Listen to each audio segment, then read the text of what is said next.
Look closely at the global supply chain, and you'll find China produces everything from the smartphone in your pocket to the steel in your buildings. It is a hyper-efficient, state-directed manufacturing machine designed to dominate global markets. In 2015, President Xi Jinping applied that exact same state-directed logic to a new target.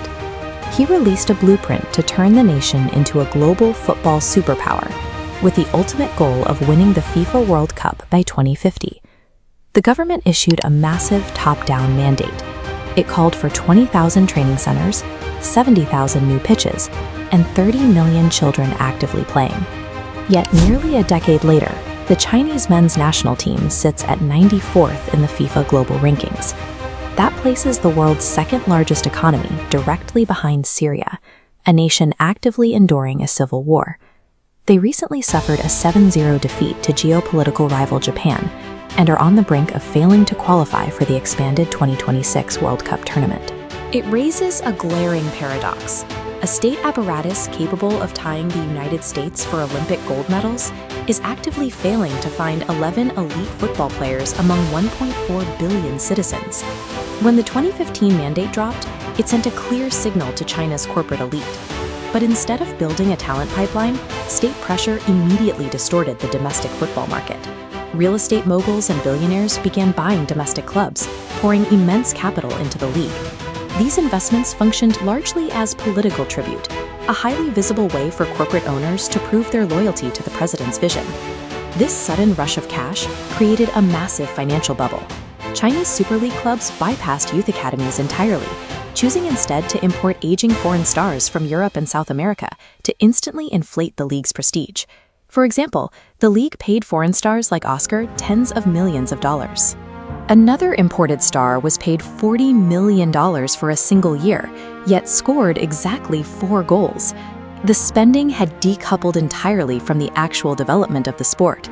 The Chinese Super League was not building a sustainable sport. It became a debt-fueled spending spree, artificially propped up to look like a functioning development plan. When an authoritarian state mandates a sport, the actual management of the game is pulled away from athletes and sporting professionals, landing squarely in the hands of political bureaucrats.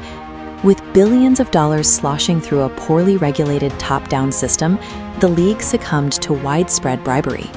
A nationwide anti-corruption crackdown eventually exposed a deep network of systemic, historical match-fixing. The fallout was immense. The Chinese Football Association handed out life bans to 73 high-ranking industry personnel, while heavily penalizing top-tier clubs with fines and severe point deductions. The consequences reached the absolute highest levels of the sport. Li Ti, the former head coach of the national team, was convicted of accepting tens of millions of dollars in bribes and fixing matches, resulting in a 20-year prison sentence. Highly centralized authoritarian structures in sports strip away transparency. The National League morphed it to a lucrative grift that hollowed out the integrity of the game. As the professional league collapsed under its own weight, a deeper sociological reality became clear. There simply were no young Chinese players ready to replace the expensive foreign imports. The root of this talent drought hits precisely at age 12, a phenomenon locally known as the cliffhanger. As children enter middle school, extreme academic pressure forces parents to pull their kids out of sports entirely to focus strictly on testing. China's educational culture prioritizes highly controlled rote learning. But succeeding on a football pitch requires the exact opposite: spontaneous creativity, fluid teamwork, and rapid, unpredictable decision-making. Ironically, a genuine passion for the game does exist in places like Guizhou province, where organic, amateur tournaments known as the Village Super League regularly draw crowds of over 10,000 people. Yet these rural matches do not translate to national success.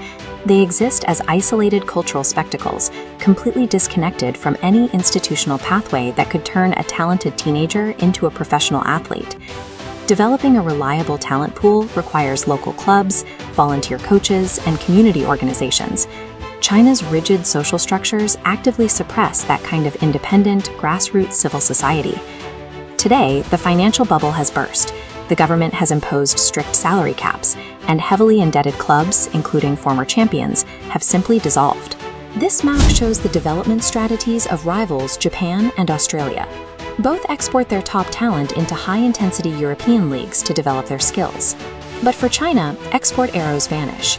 Without producing world-class talent, players remain trapped in a low-intensity domestic league. A top-down mandate is highly effective for regimented, highly repetitive Olympic sports like diving or weightlifting, where an athlete's training environment can be strictly isolated and controlled. A command economy can force the construction of 70,000 football pitches. It cannot decree organic sporting culture, the spontaneous creativity of its players, or the community trust to play.